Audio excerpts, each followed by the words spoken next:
普通人第6次翻身的国运来了，没错，就是今年2026年。这个视频可能说的有点长，但是就算你在上厕所在拉屎，我都建议你把它一定要认真的去听完，因为它关乎你未来10年你的钱包是鼓还是瘪，非常的关键。你看海南封关以后，你会发现不管你身边是这种普通的不能再普通的人，或者说你身边的过亿的大佬，再或者说互联网上很多创业的博主，大家都在讨论一个事情，就是2026年就是极有可能是改革开放以来留给普通人翻身的第6次，也是很有可能最后一次翻身的一个窗口期，记住是最后一次。那么我就用大白话讲的大家都能够听懂听清楚一下，未来2026年普通人的出路在哪里。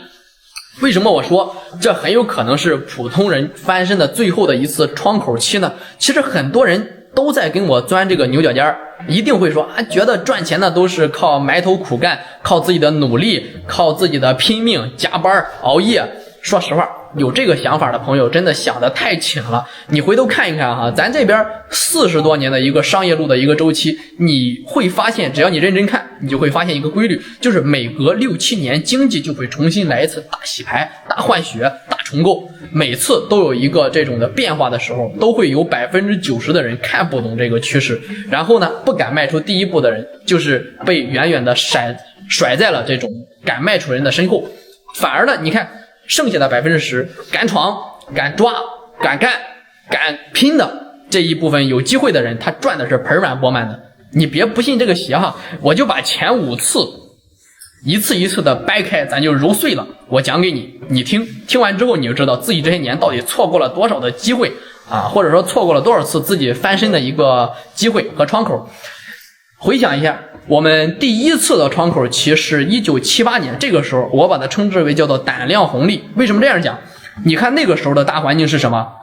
你可以去查一下，大家都在纠结各种的条条框框，很多人都是守着眼前的安定和稳定，不敢逾越这个雷池，也不敢向前一步，怕被雷劈着。但是呢，那些被生活逼得无奈没有退路的人，他们就天生胆子大的这一部分人，他们去干什么？已经在偷偷摸摸的我去摆个摊儿，我去赚点钱。那个年代是没有什么营销技术，没有什么流量思维，也没有什么引流和拍视频，只要你敢把东西摆出去，那么你就不愁把东西卖不出去。哪怕是你去卖点瓜果蔬菜啊、针头啊、线脑，敢干，那个时候都当成了人人都羡慕的那种万元户，那个时候叫万元户啊。说白了就是这波机会啥都不用拼，啥都不用干，就一个字儿，撑死胆大的，饿死胆小的，就这一句话，说的就是这个时候这个时期。咱再看第2次这个窗口期，1984年，这个时候是产能的红利啊，乡镇企业已经开始遍地开花了。这种企业那个时候成立的人呢，还在牢记3个字叫做铁饭碗。这个铁饭碗可是当成了一个宝贝哈，觉得自己进了工厂那就是一辈子的保障，端着这个铁饭碗就是高高在上，高人一等，都是这个思想。但是呢，你看农村那些就是有脑子的人，他不想一辈子都是面朝黄土背朝天的，就是这种种地的这部分人，他就早就的做起了一些那种小作坊啊，做鞋子、缝扣子、酿汽水，啥能卖就去做啥。那个时候根本就没人谈什么我要品牌，我要谈质量，那个时候是只要你能够造得出来，那就有人抢着买。小作坊呢，它就是妥妥的一个印钞机啊，就这样的。这一波就造就了很大一批的这种草根的老板，实打实的靠做产品赚了很多大钱。合力的就是这种的红利，它的核心只有一个，就只要你敢造，那就不愁卖。那咱再看这个第3次的窗口期，第3次的话是1992年，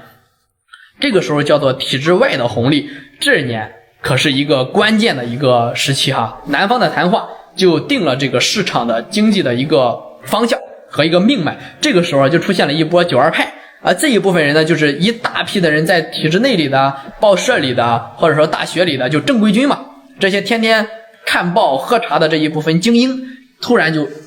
一拍桌子啊，一拍即合，扔掉自己的铁饭碗，果断的下海经商。那个时候啊，身边的人都觉得他们疯了，这么好的铁饭碗，稳稳的皇粮啊都不吃了啊，你没去当一个没人瞧得起的这种个体户，非常看不起。结果呢，房地产开始崛起，金融市场就开始变得热闹，这批人靠着自己的认知和自己在这个里边的人脉和资源，狠狠的赚了一大笔，瞬间和普通人拉开了天壤之别的差距。你20年、30年你都可能追不上他的那个时候的黄金时期和他的财富。这一波红利拼的就是敢于跳出舒适区，抓住这一波时代的风口的一部分的机遇，所以说造就了这一批的人。你再看第4次。第4次是1998年，离咱们就比较近了哈。这一次是信息红利，互联网开始真正的冒头萌芽了，就是刚开始出现。那如果说前几次你没什么印象，这次你绝对知道马云当年在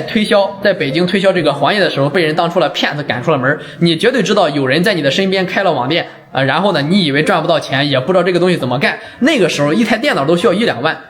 大家肯定听说过就是顶得上普通家庭1年的收入，就一台电脑的价格，谁家能有台电脑？那个时候绝对是一个稀罕事绝大多数人把互联网都觉得看互联网就跟看外星人一样，看外星文化，觉得这玩意儿都是虚无缥缈的东西，看不见摸不着，根本就不可能赚到钱，都是这种思想。但是那些你看泡在网吧里边熬夜写代码的，再就是那些就是做程序的，他敢于相信一根网线可以连接全世界人的命脉和信息。后来呢，就出了这种 BAT 这些互联网的一些巨头。现在的咱们生活就是完全被他们去掌控着的就是这些人。这波红利拼的是什么拼的是对于眼前这些新鲜事物的敢相信、敢尝试就能吃到肉。这一波拼的是这个。你再看咱这边第5次的窗口期。第5次的窗口期呢，就是2012年，离咱们更近了，就是移动互联网加双创的红利。说实话这一波很多人就是纯靠运气踩上了这个运气，当然我也是比较幸运的那一批就赶上了一个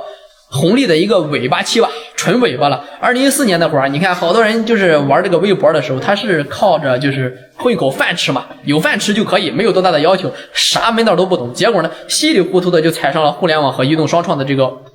快车道。真的是快车道，智能手机开始普遍，非常的快，普遍的，所有人都没有意识到你那一块小小的屏幕里面藏着有多大的机会。公众号火了，滴滴打车出来了，今日头条上线了，都在我们眼前，就这2年的事儿，数千亿的市场就出现在了我们的眼皮子底下而我们呢，只能一脸懵逼的看着，喊着我操牛逼，我操厉害，眼睁睁的看着自己的手机，看着这一层机会从自己的身边溜走，自己是啥也不知道。所以说这就是我讲的经济的一个周期和红利的一个周期，机会从来都是一波接一波的。如果说你是现在才反应过来这件事，自己已经错过了这么多的机会，而且你也敢于承认和接受这个现实，确实是自己之前认知的不足或者自己错过了这么多的机会当然也别懊悔，别去拍大腿，没有意义，因为老天爷对普通人的命运从来都是公平的。时间到了2026年，也就是第6次窗口期终于到来了，哪怕它是来的晚一点，但是对于咱们普通人而言，没有迟到，终究还是到来了。我记得2025年我直播的时候，我跟大家讲过一个非常重点的话，我不知道大家还记得没有我是说超级个体未来一定是个人发展的一个大趋势，也是普通人创业的唯一的趋势。现在看来真让我猜中了，普通人就是一人公司，一个人就可以做的项目，就这样做。我从2012年到现在又是10几年过去了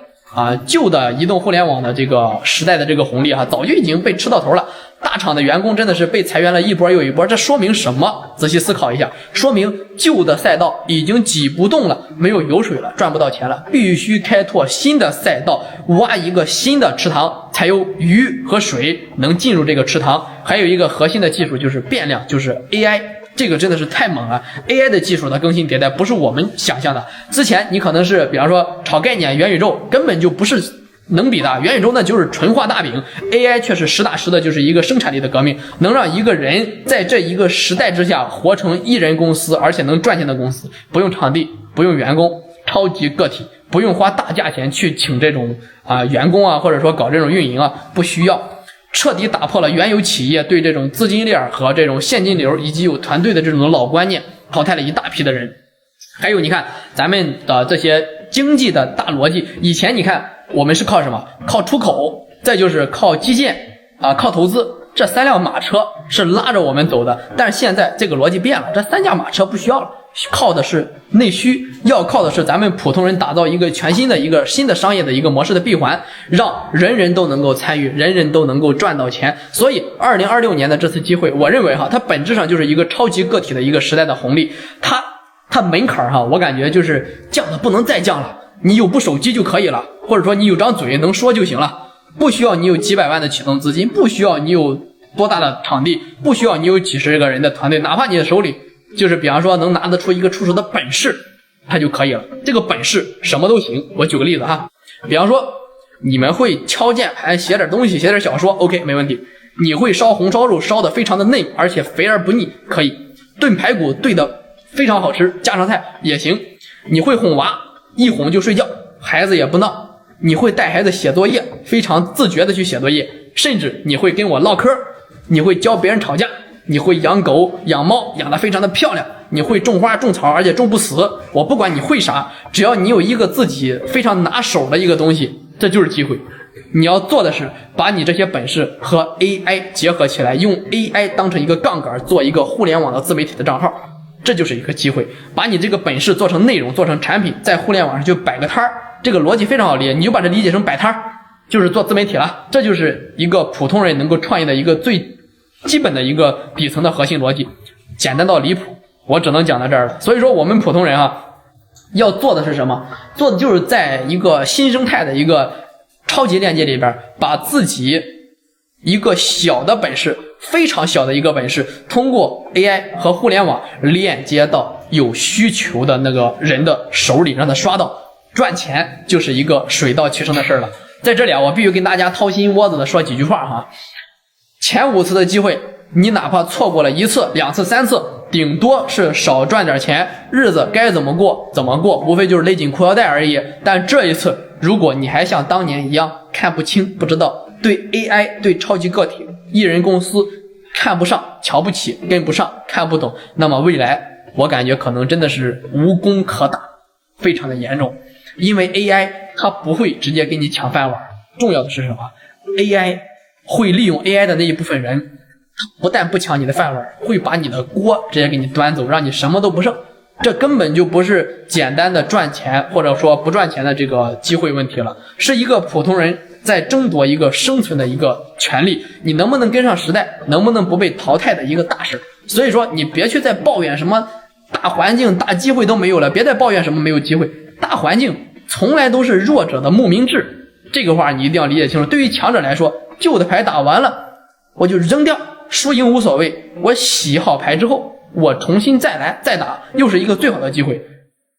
每一次的结束都是重新发牌的机会，人人都有可能摸到好牌的机会，人人都有摸到好牌的一种可能性。不要给自己定义，想要抓住这波机会不用想太多，就做3件事，